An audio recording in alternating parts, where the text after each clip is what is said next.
devido a um trabalho que eu fiz com este doutor Bernardo Léo Weichenberg, Bernardo Léo Weichenberg era o nome dele, e a gente chamava ele de Beleléu. Ele era conhecido por Beleléu, ele sabia, ele atendia. E ele sabia o que era Beleléu aqui? Sabia. Nós não ficava bravo, não? Não. E esse trabalho que a gente fez, esse foi sobre o cálcio. Ele apresentou num congresso latino-americano, não, internacional.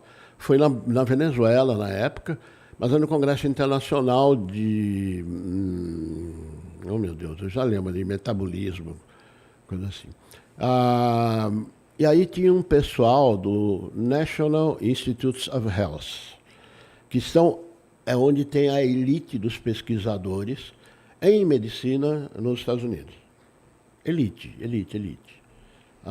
Isso não é só elite de lá, é de fora também. Então tem o pessoal de fora. E ele convidou o Beleléu para fazer a apresentação do nosso trabalho lá. Uhum. E ele fez. Aí tinha um físico que perguntou lá, quem é que fez essa parte de nuclear e essa parte de computação, de laser? Falou, foi um físico tal, assim, é meu parceiro lá e tal. Falou, eu vou convidar ele para vir trabalhar aqui. Olha só que legal. E aí ele me convidou. E eu fiquei lá no National Institute of Health, que era uma coisa maravilhosa. Só com os caras, papa na... Para você ter uma ideia, o Albert Sabin tomava um cafezinho no mesmo lugar que eu tomava. Caramba, que demais. Era demais. O Prêmio Nobel de Medicina do ano saiu de lá. Olha que legal. Era Aonde muito ficava? Legal. Em Bethesda, que é na Grande Washington, né? Na capital. Entendi. Na Grande Washington. Tinha, na época, era enorme, tinha 14 mil pessoas. 14 mil pessoas trabalhando lá? Dessas 14 mil, a metade eram cientistas, pesquisadores.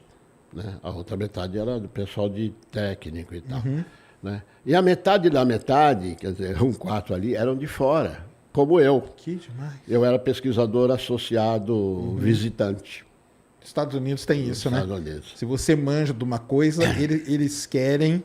A gente falou aqui, eu falei com o Rodrigo Nemen semana passada. Quando eles querem ter os melhores com eles. Então não importa de onde que o cara Não importa. Se o cara é bom naquilo, vem pra cá que você vai ficar com a gente, porque a gente quer os melhores. É o notório saber, né, que eles chamam. Notório saber.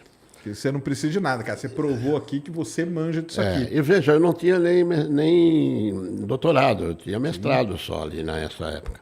Mas manjava daquilo ali muito, né? Então eles queriam eu conhecia, eu tinha experiência, eles, né? E assim, como a gente trabalha no Brasil, naquela época especialmente, eu era desbravador. Então tudo que eu fazia, eu aprendia.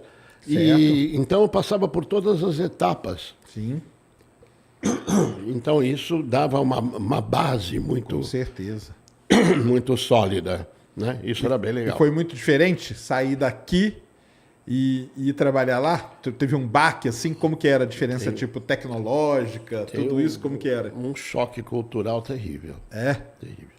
Mas bom, assim, mas ao mesmo tempo, assim, de costumes, de E eles recebiam legal naquela época? Muito. É? Muito. Olha que muito legal. Né? Eles eram muito atenciosos e me ajudavam muito, né? Em tudo, na língua, em escolher carro para comprar. Caramba! Eu fiquei 2 anos lá. E era... Assim, era muito bem feito. Era muito, muito legal. Obrigado. Eu aprendi em 2 anos o que eu levaria no mínimo uns 10, 12 anos para aprender. Foi aqui no salto Brasil. Assim gigantesco. Gigantesco, porque eu tinha lá o Mons Berman, que era o diretor de lá, que era um físico que tinha a mesma, que era a especialização dele, era em análise compartimental, foi a tese de doutorado dele. e tal, e ele me ajudou muito. E tinha lá a programadora, é uma matemática, uma senhora já naquela época. Porque tinha... aquilo, né? O Instituto ele reunia os melhores em cada pequena área, né? Então, o melhor programador da área estava lá, né? Exatamente. O melhor teórico da área estava lá, o melhor estava lá. Então, você junto naquele time não tinha como, né? E assim, era bem legal a coisa. Onde eu estava, tinha um chinês, um francês... Caramba, isso nessa época aí? Um chinês, um francês, um israelense, e depois tinha umas 4 ou 5 pessoas americanas. Né? Como que eram os chineses nessa época lá nos Estados Unidos? Como é que é? Como que eram os chineses nessa época aí lá nos Estados Unidos? Isso é a década de 70 ainda? 70, era 72, 73 essa época. Nossa! Mas ele, beleza, não tinha, ele era muito isso, né? bem integrado, muito bem integrado. É foda, sabia? Porque, assim, esse negócio tipo preconceito e tal, é só na cabeça dos bestas mesmo, né? Porque na hora ali que tá trabalhando, cara, tá todo mundo trabalhando tipo por um bem comum, né? Tá todo mundo trabalhando para todo mundo crescer junto. Então, não importa da onde que você de onde veio, que você, cara, você vai ser recebido, você vai ser bem tratado, isso aí é demais. E isso que, para o pessoal ter uma ideia, nós estamos falando da década de 70, tá, pessoal? Não estamos falando de agora, não. Que tem tudo globalizado, todo mundo conhece tudo e tal. 70, né? Não tinha nada disso. Então, demais. E uma coisa assim, para você ter uma ideia da receptividade deles, eu fui fazer uma palestra lá sobre a pesquisa, minha pesquisa. A gente reunia uma vez por semana, cada um falava da sua pesquisa, e todo mundo junto, e aí um dava ideia para outro, e tinha uma interação muito legal. E eles me ajudavam muito, e eu, na medida do possível, ajudava os outros também. Eu aprendia muito mais do que eles. E depois, eu fiz a minha palestra. Né? Eu comecei a palestra dizendo, olha, vocês perdoem o meu inglês e tal. Né? Eu já tinha um inglês bom, mas a fluência, né, é diferente. Sim. E depois da palestra, a matemática chefe lá da área de computação chegou para mim e falou, Paulo, you don't have to apologize. Você não precisa pedir desculpas. Você está falando uma língua e nós estamos assim, não é a sua língua. A gente está aqui agradecendo de você falar na nossa língua. Isso é demais. Sabe? Né? Isso foi uma... Olha que legal, eu pedi desculpas, ela falou, nós que pedimos desculpa por não saber falar português. Né? É outra cabeça mesmo, né? É outra cabeça. É outra cabeça. Né?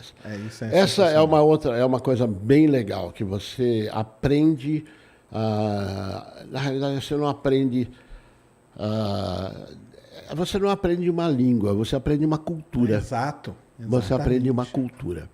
A cultura, e essa cultura, com ela, vem toda a maturidade, a experiência, né? E quanto mais a pessoa é mais, digamos, evoluída, assim, né? Mais competente e tal, mais simples a pessoa é. Isso que é impressionante, que é totalmente contrário daqui. Não é verdade? É verdade, é verdade. Então isso foi muito legal. E eu tive um grande choque cultural na volta, né?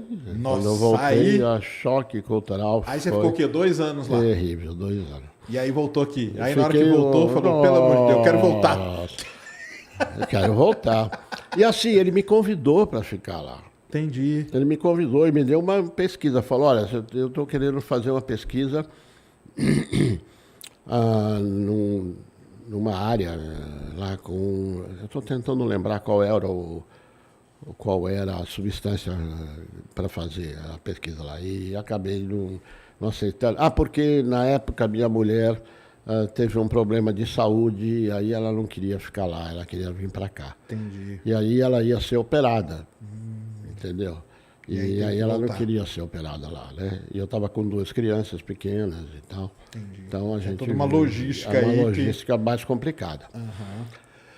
Agora lá eu fiz um trabalho muito interessante. Esse trabalho foi numa equipe de médicos lá da área do National Cancer Institute. Ah, que legal. E eles tinham dados de um fármaco, uma substância farmacológica para o tratamento de câncer, Olha isso. chamado metotrexato, tinha no Brasil. Agora não se usa mais praticamente, ainda tem, mas tem outros mais modernos. Mas então eles tinham dados dos pacientes, eles trouxeram para mim para eu fazer a análise compartimental. Entendi. Né? E eu não copiei isso, mas eu tenho esse trabalho. Eu fui o pesquisador principal, fui publicado numa das primeiras revistas internacionais de metabolismo e tal. Foi bem interessante. Enfim, eu aprendi muito nessa época.